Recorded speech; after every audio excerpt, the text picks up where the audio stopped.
Welcome in our next class. इसके पहली class में आपको बताया गया था कि रासायनिक अभिक्रिया की दर को प्रभावित करने वाले कारक, रासायनिक अभिक्रिया की दर को प्रभावित करने वाले कारक। आज इसी क्रम में इस चैप्टर का आगे लिखते हैं कि दर नियम समीकरण मीन्स क्या रहता है, या वेग नियम व्यंजक का अभिप्राय क्या रहता है। दर नियम समीकरण या वेग नियम व्यंजक मीन्स क्या हो जाएगा।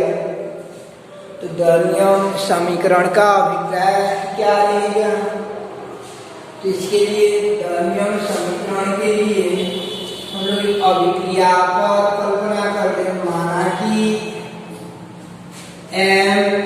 ए के एम अणु और बी के एन अणु आपस में क्रिया कर उत्पाद बनाते हैं, प्रोडक्ट में कन्वर्ट होते हैं। तब रासायनिक अभिक्रिया की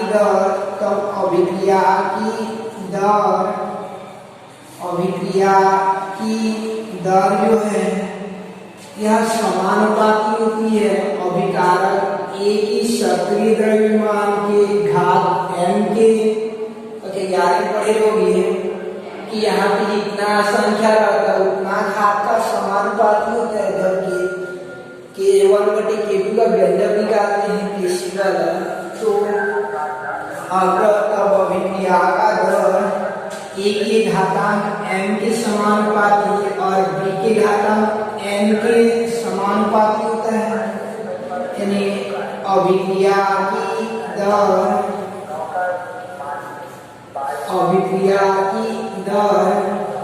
बराबर होता है आपका इस समानुपाती तीनों को हटा देते नियतांक लगता है, जिसे के कहा जाता है। कैपिटल के से रिप्रेजेंट किया जाता है नियतांक को।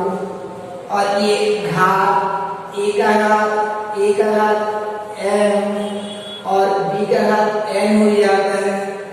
इस समीकरण को दर नियम समीकरण कहा जाता है, यानी दर नियम समीकरण कहते हैं, जहाँ ये आपका के बराबर होता है। के बराबर हो जाएगा आपका वेग स्थिरांक,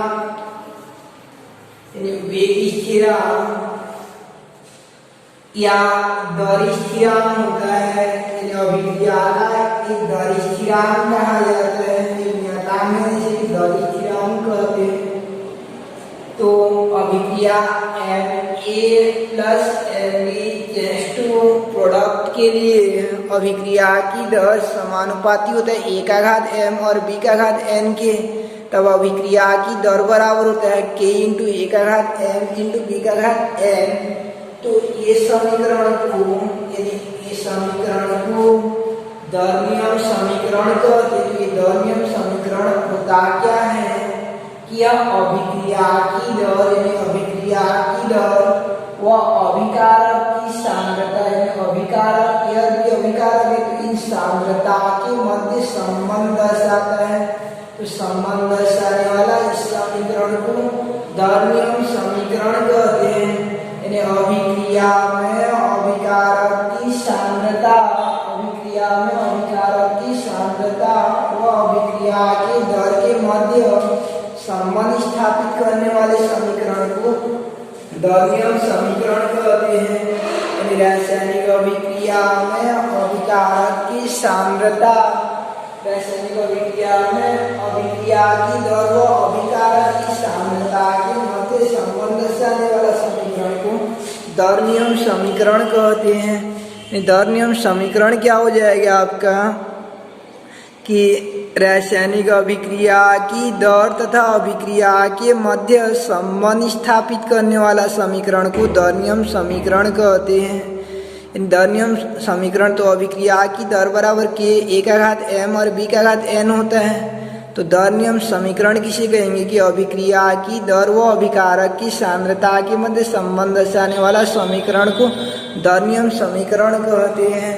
यानी दर्नियम समीकरण रेटला इक्वेशन या वेग व्यंजक कहते हैं कि ये अभिक्रिया की दर और ये अभिकारक की सांद्रता, तो अभिक्रिया की दर व अभिकारक की सांद्रता के मध्य संबंध दर्शाने वाला समीकरण को दर्नियम समीकरण कहते हैं।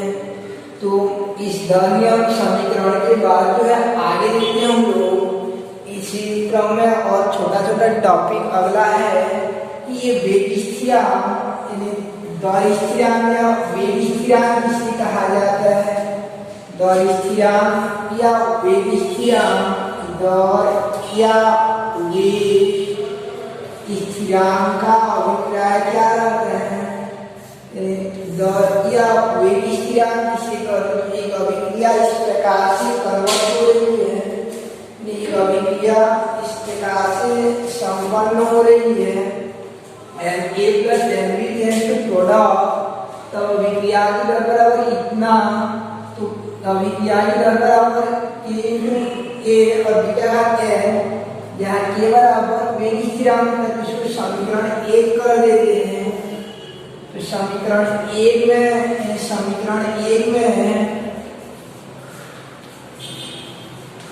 ए और बी की सांद्रता को एकांक ले जाते हैं, ए और बी की सांद्रता को एकांक ले जाते हैं, एक लेते हैं, तो ए का एम और बी का एन, तो ए और बी के जब एक एक लेंगे तो उनका वैल्यू जो है 1 आ जाएगा, उनका वैल्यू जो है 1 आ जाता है।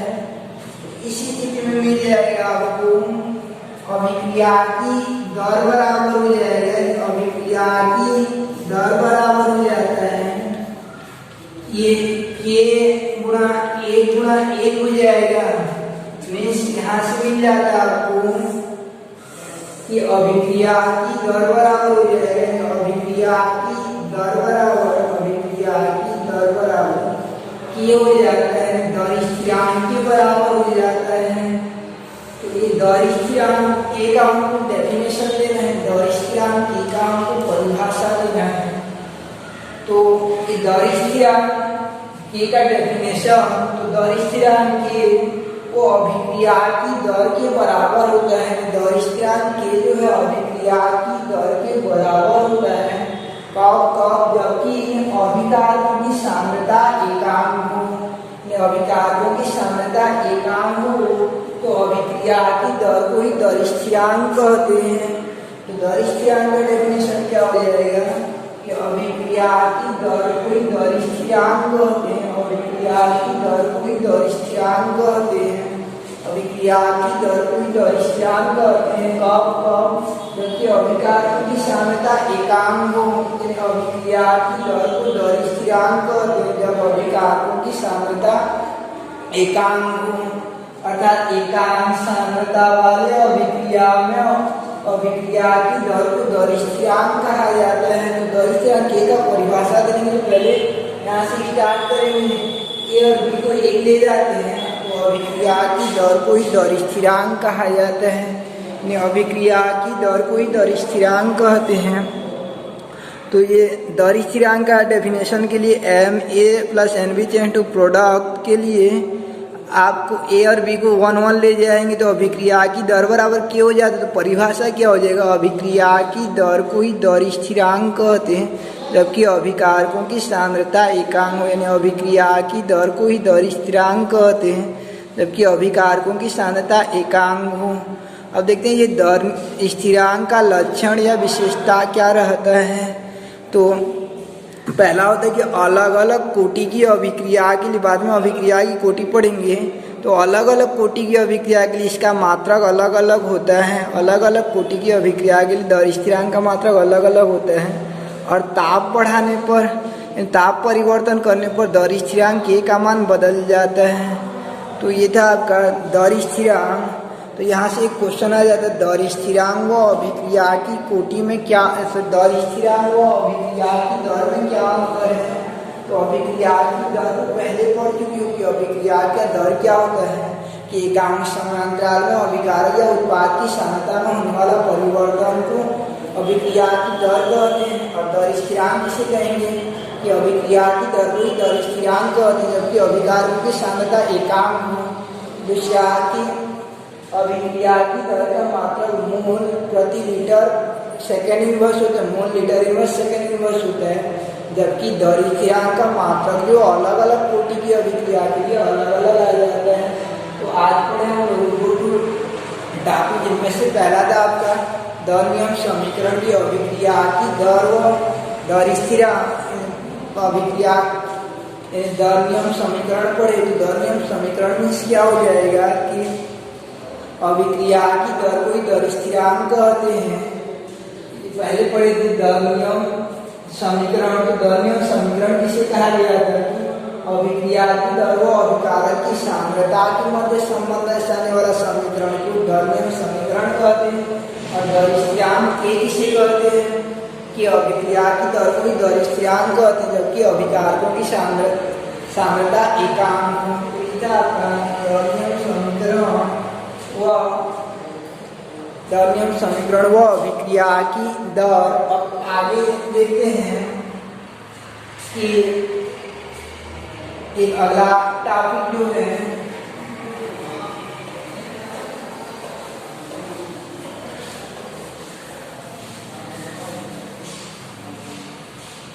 यानी अगला टॉपिक है आपका कि दर नियम समीकरण के पश्चात दर स्थिरांक के पश्चात दर निर्धारक पद किसे कहते हैं।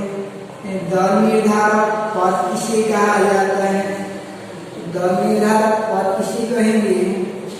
तो कुछ रासायनिक अभिक्रियाएं ऐसा होता है कि जो एक से अधिक टर्म में या एक से अधिक चरण में संपन्न होता है, जैसे हाइड्रोजन पराक्षेप का अपघटन। तो हाइड्रोजन पराक्षेप का अपघटन दो चरणों में संपन्न होता है। पहला ये हाइड्रोजन पराक्षेप यह टूटता है आपका H2O और नवजात O में टूटता है। ये धीरे धीरे टूटता है, यानी स्लो रिएक्शन ये शो करता है और ये नवजात O जो बन जाता है यह और एक नवजात O से तुरंत अभिक्रिया करके O2 में कन्वर्ट हो जाता है। तो ये अभिक्रिया बहुत फास्ट, यानी नीचे वाला बहुत फास्ट होता है। तो ये हाइड्रोजन पराक्षेप का अपघटन, हाइड्रोजन पराक्षेप का अपघटन यह दो चरणों में संपन्न होता है। पहला चरण में नवजात O में टूटता है और दूसरा चरण में यह नवजात O जो है तुरंत रिएक्शन करके O2 में कन्वर्ट हो जाता है, तुरंत अभिक्रिया कर O2 में कन्वर्ट हो जाता है। तो इन दोनों में से याद रखे रहना कि अभिक्रिया जैसे ही यह बनती है नवजात वैसे ही फिर ये O2 में कन्वर्ट हो जाती है। इन अभिक्रिया जो है इस पर निर्भर करता है कब नवजात O बने। जैसे नवजात O बनता है तो अभिक्रिया जो कंप्लीट हो जाता है, क्योंकि इसको बनने में बहुत ही कम टाइम लगता है। तो रासायनिक अभिक्रिया की दर जो पूर्णतः निर्भर करता है, रासायनिक अभिक्रिया की दर जो पूर्णतः निर्भर करता है ये स्लो टर्म वाले पद पर निर्भर करता है, लेकिन धीमी गति से संपन्न होता है उस पर निर्भर करता है। वो जैसे ही संपन्न हो जाता है अभिक्रिया संपन्न हो जाता है मानते हैं। जैसे मान लीजिए हमको कहीं पर जाना है, जैसे हम लोग अपने गांव से साइकिल पे होते हुए 3 जने जो है स्कूल जाते हैं, तो तीनों जो है एक ही टाइम में निकलते हैं और अलग अलग वेग से यानी अलग अलग स्पीड से जो है तीनों अलग अलग स्पीड से स्कूल जाते हैं। तो स्कूल कब पहुंचा बोलते हैं हम लोग कि जब स्लो वाला पहुंच जाए तो हम लोग स्कूल पहुंच गए बोलते हैं। स्कूल कितना टाइम पहुंचे बोलने से जब धीमी गति से जाने वाला पहुंच जाता है तो हम लोग स्कूल पहुंच गए बोलते हैं। जैसे कहीं पर बारात जा रहे हैं तो 3 गाड़ी निकलती है गांव से, तो वहाँ पे कब पहुंचे बोलते हैं हम लोग कि जब धीमी गति से जाने वाला वो स्थल पर पहुंच जाता है तो हम यह सोचते हैं कि हम लोग वहाँ पे पहुंच गए बोल के। फास्ट वाला पहुंचा है तो उस समय पहुंच गए नहीं बोला जाता है, जब धीमी गति से जाने वाला पहुंच जाता है तो वहाँ पहुंच गए बोलते हैं। तो जैसे परीक्षा देते रहते हैं, तो परीक्षा देते रहेंगे तो परीक्षा कब कंप्लीट हुआ माना जाता है कि जब धीमी गति से बनाने वाला यानी धीरे धीरे बनाने वाला कंप्लीट कर लेता है तो उस समय हम लोग अभिक्रिया, उस समय हमारा परीक्षा जो कंप्लीट हो गया मान लेते हैं। तो ऐसे अभिक्रिया तब कंप्लीट हुआ माना जाता है जब धीमी गति से संपन्न होने वाला कंप्लीटेड हो जाता है। जब धीमी गति से संपन्न होने वाला कंप्लीटेड हो जाता है। जैसे कहीं पर हम लोग भोजन कर रहे हैं तो भोजन कब समाप्त हुआ बोलेंगे, जो धीरे धीरे कर रहा है उसका अगर समाप्त हो जाएगा तो हमारा भोजन जो है समाप्त हुआ बोलते हैं। तो ऐसे एक से अधिक चरण में जो अभिक्रियाएं संपन्न होती है उनमें केवल अभिक्रिया निर्भर करता है, अभिक्रिया की दर केवल निर्भर करता है। वो जो स्लो टर्म वाला चरण है उस पर ही निर्भर करता है, उस पर ही डिपेंड्स करता है। वो कंप्लीट होने पर अभिक्रिया कंप्लीट हो गया मानते हैं। तो इस प्रकार अभिक्रिया की दर जो केवल स्लो टर्म पर निर्भर करता है, धीमी गति से संपन्न होने वाला पर निर्भर करता है। तो ऐसा अभिक्रिया में वह चरण जो धीमी गति से संपन्न होता है उस चरण को याद रखिए ना, दर निर्धारक पद कहते हैं। तो ये वाला जो है दर निर्धारक पद का रेट डिटरमाइनर टर्म कहते हैं। तो ये वाला टर्म जो है इस अभिक्रिया के लिए दर निर्धारक पद हो जाता है। तो दर निर्धारक पद का डेफिनेशन क्या हो जाएगा आपका कि दर निर्धारक पद का अभिप्राय क्या होगा कि दो या दो से अधिक चरणों में संपन्न होने वाली रासायनिक अभिक्रियाओं में, दो या दो से अधिक चरणों में संपन्न होने वाली रासायनिक अभिक्रियाओं में से धीमी गति संपन्न होने वाले चरण को दर निर्धारक पद कहते हैं। दो या दो से अधिक चरणों में संपन्न होने वाले रासायनिक अभिक्रियाओं में धीमी गति से संपन्न होने वाले पद को दर निर्धारक पद कहते हैं। तो दो या दो से अधिक चरणों में संपन्न होने वाले अभिक्रियाओं में धीमी गति संपन्न होने वाले पद को दर निर्धारक पद कहते हैं।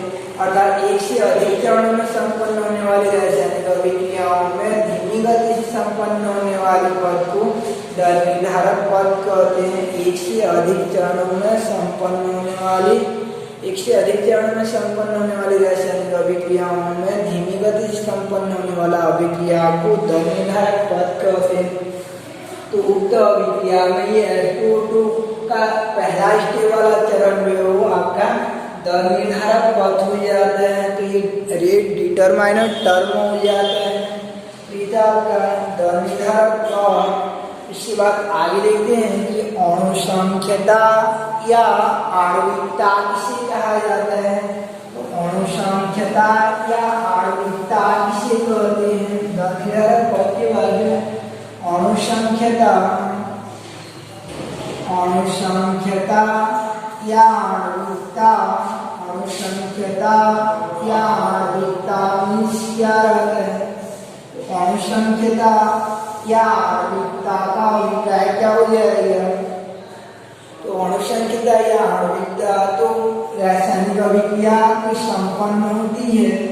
जैसे ये आपका N2O5 का अपघटन हो रहा है, यह टूटता है आपका 2NO2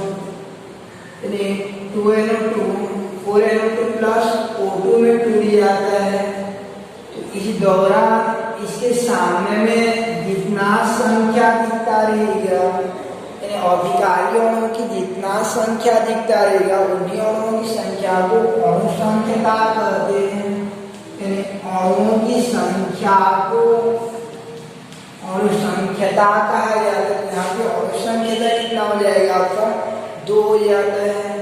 ऐसे H2 प्लस Cl2 ये अभिक्रिया संपन्न हो रही है।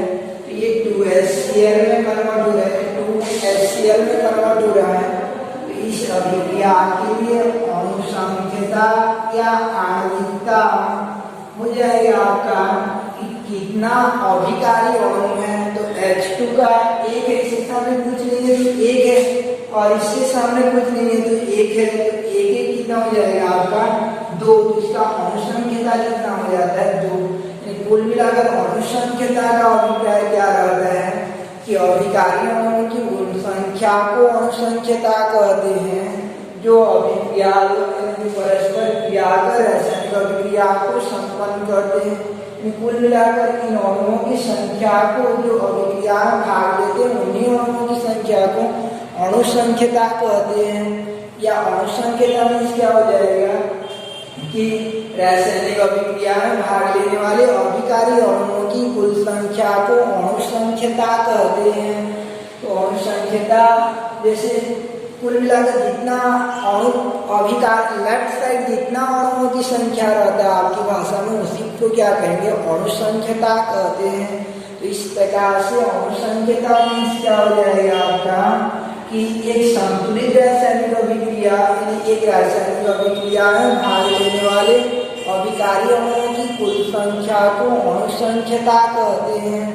इस प्रकार अनुसंख्यता का डेफिनेशन हो जाएगा कि एक संतुलित रासायनिक अभिक्रिया में भाग लेने वाले अभिकारी अणुओं की कुल संख्या को अनुसंख्यता या आणविकता कहते हैं।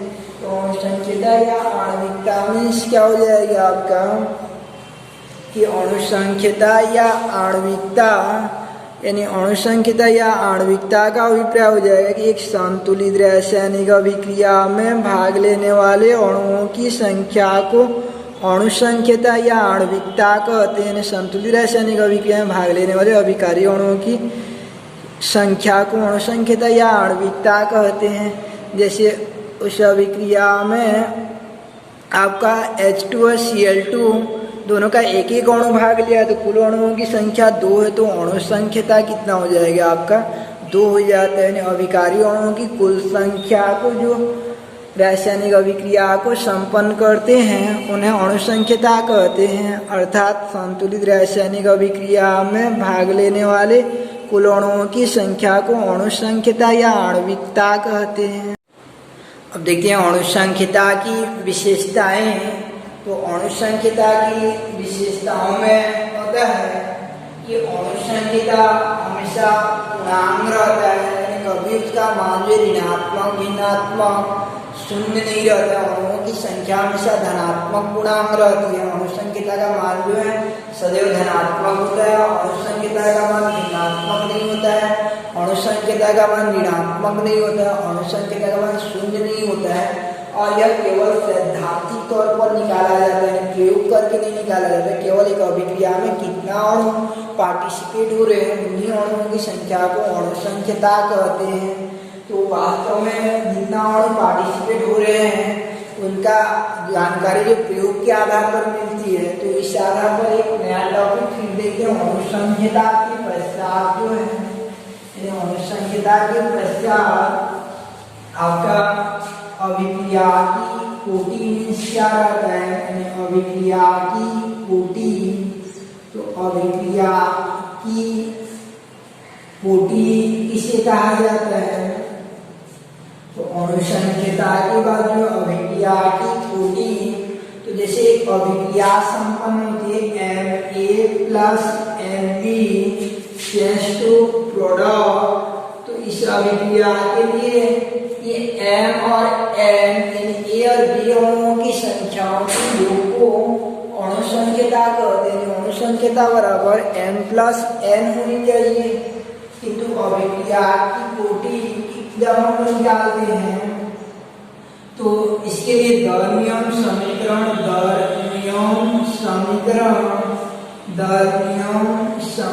जो है ये मिलता है आपका A का घात M आना चाहिए और B का घात N, लेकिन ऐसा नहीं आता है। A का घात P आता है और B का घात Q आ जाता है।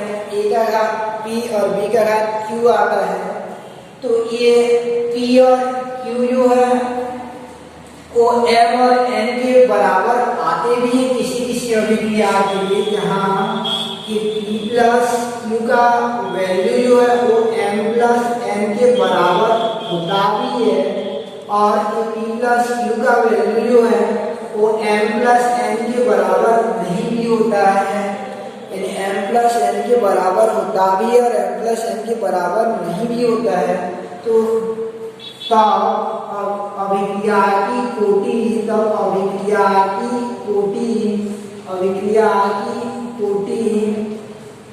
ये हो जाता है। ये P प्लस Q को अभिक्रिया की कोटि कहते हैं, P और Q के योग को अभिक्रिया की कोटि कहते हैं।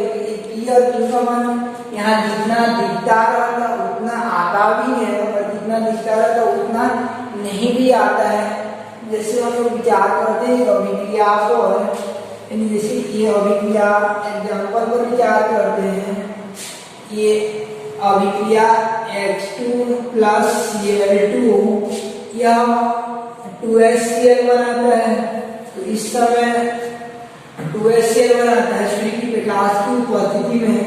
तो एक कुल मिलाकर 2 अणु दिख रहे हैं, तो इसकी अणु संख्या 2 होती है, लेकिन अभिक्रिया की कोटि जो है, अभिक्रिया की कोटि और अभिक्रिया की दर, नियम समीकरण अभिक्रिया की दर वह K और H2 का घात 1 होना चाहिए और Cl2 का घात 1 होना चाहिए, यानी H2 का घात 1 और Cl2 का घात 1 होना चाहिए, किंतु घात 0 0 होता है।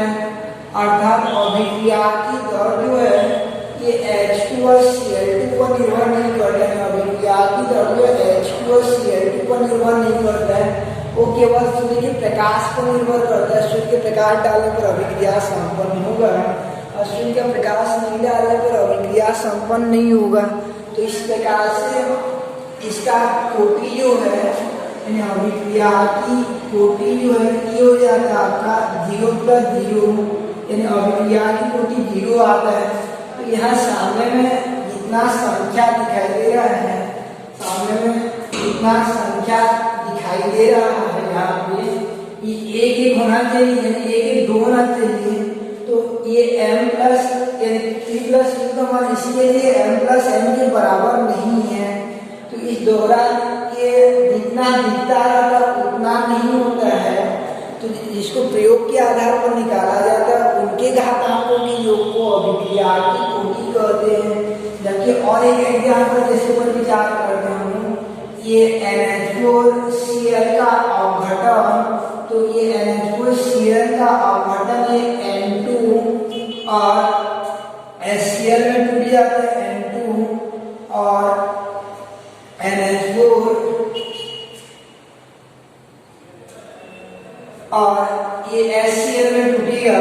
तो इस दौरान जो है आपका या NH4 NO2 का अवघटन है, NH4 NO2 का अवघटन ये टूटता है N2 प्लस 2H2 में। तो इस दौरान जो है यहाँ पे इसके लिए अभिक्रिया की दर बराबर होता है कि NH4 NO2 का घात 1, यानी कोटि बराबर होता है, इसके लिए कोटि बराबर 1 होता है। ये घात कितना यहाँ पे जितना संख्या रहता है इसके लिए उतना ही घात आता है। तो यहाँ पे m प्लस n का मान P प्लस Q के बराबर आता है, P प्लस Q का मान m प्लस n के बराबर आता है। तो किसी किसी अभिक्रिया के लिए नहीं आता है, कब, जबकि वो अभिकारक पर निर्भर न करके किसी अन्य तत्व पर निर्भर करेगा, जैसे बाहर विकिरण पर निर्भर करेगा। तो उस दौरान जो है ये P प्लस Q का मान m प्लस n के बराबर नहीं होता है और बाहर तत्व पर निर्भर नहीं करेगा, तो P प्लस Q का मान जो है m प्लस n के तुल्य होता है। तो इस P प्लस Q के योग को कहा जाता है अभिक्रिया की कोटि कहते हैं, यानी P प्लस Q को कहा जाता है अभिक्रिया की कोटि कहते हैं। और अभिक्रिया की कोटि का डेफिनेशन क्या हो जाएगा कि अभिक्रिया की कोटि जो ये P और Q के योग के बराबर है और P और Q क्या घात है, तो घातांकों के योग के बराबर होता है, यानी अभिक्रिया की कोटि जो घातों के योग के बराबर होता है। कब कब, जबकि उसे कहाँ पर लगाया जाता है, अभिकारक की सांद्रताओं पर लगाया जाता है। इसमें ये दर नियम समीकरण में, इस समीकरण को दर नियम समीकरण कहते हैं। दर नियम समीकरण में ये अभिक्रिया की दर पर, अभिक्रिया की दर, दर नियम समीकरण में ये अभिक्रिया की दर में अभिकारकों की सांद्रताओं पर जो घातांक लगाया जाता है, उन घातांकों के योग को अभिक्रिया की कोटि कहते हैं। तो इस प्रकार अभिक्रिया की कोटि क्या हो जाएगा कि अभिक्रिया की कोटि उन समस्त घातांकों के योग के तुल्य होता है। अभिक्रिया की कोटि उन समस्त घातांकों के योग के तुल्य होता है जिन्हें की दरमियन समीकरण में अभिकारकों की सांद्रताओं पर लगाई जाती है। अभिक्रिया की कोटि उन समस्त घातांकों के योग के तुल्य होता है। पी और क्यू के योग के तुल्य। पी और क्यू क्या है? घात है। कितने घात है? अभिकारक की सांद्रता पर। कहाँ पे? दरमियन समीकरण में। तो कंबाइन करके लिख देंगे कि दरमियन समीकरण में अभिकारकों की सांद्रताओं पर लगाए गए घातांकों के योग को अभिक्रिया की कोटि कहते हैं। दरमियन समीकरण में अभिकारकों की सांद्रताओं पर लगाई गई घातांकों के योग को अभिक्रिया की कोटि कहते हैं। या अभिक्रिया की कोटि क्या हो जाएगा? अभिक्रिया की कोटि उन समस्त घातांकों के योग के तुल्य होता है जिन्हें कि दरमियन समीकरण में अभिकारकों की सांद्रताओं पर लगाई जाती है। जिन्हें कि दरमियन समीकरण में अभिकारकों की सांद्रताओं पर लगाई जाती है। तो ये था आपका कि अभिक्रिया की कोटि। तो अभिक्रिया की कोटि मीन्स क्या होगा कि अभिक्रिया की कोटि उन समस्त घातांकों की योग की तुल्य होती है जिन्हें कि दरमियन समीकरण में अभिकारकों की सांद्रताओं पर लगाई जाती है। अभिक्रिया की कोटि उन समस्त घातांकों की योग के बराबर होता है जिन्हें कि दरमियन समीकरण में अभिकारकों की सांद्रताओं पर लगाई जाती है। जैसे ये आपका कि अभिक्रिया Ma + Nb के लिए दरमियन समीकरण अभिक्रिया की दर बराबर के ए का घात पी और बी का घात क्यू हो जाता है। यानी ए बी का घात बदल जाता है पी और क्यू के रूप में। तो अभिक्रिया की कोटि पी + क्यू, जहाँ पी + क्यू का मान m + n के बराबर हो भी सकता है और नहीं भी हो सकता है। जैसे एग्जाम्पल ट्राई करते हैं, H2 + Cl2 के लिए 2HCl में कन्वर्ट होता है तो वह निर्भर नहीं करता है घात प्रथम घात पर निर्भर नहीं करता, यानी घात एक पर निर्भर नहीं करता, 0 पर डिफेंस करता है। क्योंकि अभिक्रिया जो पूर्णतः प्रकाश पर निर्भर करता है तो अभिक्रिया की कोटि जो शून्य हो जाती है। ऐसे NH4NO2 का अपघटन यह निर्भर करता है घात 1 पर, तो ये अभिक्रिया की कोटि जो है घात 1 हो जाती है। तो हम लोग कैसे जानेंगे किस पर निर्भर करेगा किस पर निर्भर नहीं करेगा? तो उसके लिए आगे प्रयोग किया जाता है, प्रायोगिक विधि का निर्धारण किया जाता है। कल देखेंगे हम लोग कि विभिन्न प्रकार की अभिक्रिया की कोटि, यानी विभिन्न प्रकार की अभिक्रिया की कोटि और उनका परिभाषा और उनका व्यंजक। जैसे शून्य कोटि की अभिक्रिया, प्रथम कोटि की अभिक्रिया। तो आज पढ़े स्टार्ट किए थे दरमियन समीकरण से कि रासायनिक अभिक्रिया में अभिक्रिया की दर व अभिकारक की सांद्रता के मध्य संबंध बताने वाला समीकरण को दरमियन समीकरण। दूसरा दर स्थिरांक की अभिक्रिया की दर को दर स्थिरांक कहते हैं जबकि अभिकारकों की सांद्रता एकांक हो। तीसरा पढ़े थे दर निर्धारक पद कि एक से अधिक चरणों में संपन्न होने वाली रासायनिक अभिक्रियाओं में धीमी गति संपन्न होने वाली अभिक्रिया को, धीमी गति संपन्न होने वाली पद को दर निर्धारक पद कहते हैं। उसके बाद देखे थे हम लोग आगे दर निर्धारक पद के बाद अणुसंख्यता की संतुलित रासायनिक अभिक्रिया में भाग लेने वाले अभिकारी अणुओं की कुल संख्या को अणुसंख्यता कहते हैं। और उसके बाद देखे थे आणविकता। अणुसंख्यता के बाद जो है अभिक्रिया की कोटि की अभिक्रिया की कोटि उन समस्त घातांकों के योग की तुल्य होता है जिन्हें कि दरमियन समीकरण में अभिकारकों की सांद्रताओं पर लगाई जाती है। या दरमियन समीकरण में अभिकारकों की सांद्रताओं पर लगाई जाने वाली घातांकों की योग को दरमियन समीकरण में लगाई जाने वाली अभिकारकों की सांद्रताओं के घातांक, दरमियन समीकरण में अभिकारकों की सांद्रताओं पर लगाई गई घातांकों के योग को अभिक्रिया की कोटि कहते हैं। तो अभिक्रिया की कोटि शून्य कोटि की अभिक्रिया होती है, प्रथम कोटि की होती है, द्वितीय कोटि की होती है, अधिकतम 3 कोटि तक की अभिक्रिया संपन्न होती है। तो यहाँ से क्वेश्चन आ जाता है कि अभिक्रिया की कोटि व आणविकता में क्या अंतर होता है? तो आणविकता या अणुसंख्यता में होता है, जितना अणु भाग लेते हैं उन्हीं अणुओं की संख्या को आणविकता कहते हैं, अणुसंख्यता। जबकि अभिक्रिया की कोटि यह अनिवार्य नहीं होती है, यानी अभिक्रिया की कोटि घातांकों का योग होता है जिन्हें दरमियन समीकरण में घातांकों पर लगाई जाती है अभिकारक के। और आणविकता हमेशा धनात्मक होता है, आणविकता हमेशा यानी शून्य नहीं होता है, ऋणात्मक नहीं होता, जबकि अभिक्रिया कोटि शून्य, भिन्नात्मक, ऋणात्मक कुछ भी हो सकता है। आणविकता सैद्धांतिक होता है और अभिक्रिया कोटि जो प्रायोगिक तौर पर निकाली जाती है। आणविकता का मान जो है यानी हमेशा अभिक्रिया की कोटि से अधिक होता है, यानी आणविकता का मान अभिक्रिया की कोटि से अधिक या उसके बराबर होगा, जबकि अभिक्रिया की कोटि का मान आणविकता से कम या उसके बराबर होता है। इस प्रकार कल आगे पढ़ेंगे कि रासायनिक अभिक्रिया से संबंधित अभिक्रिया की कोटियों के बारे में।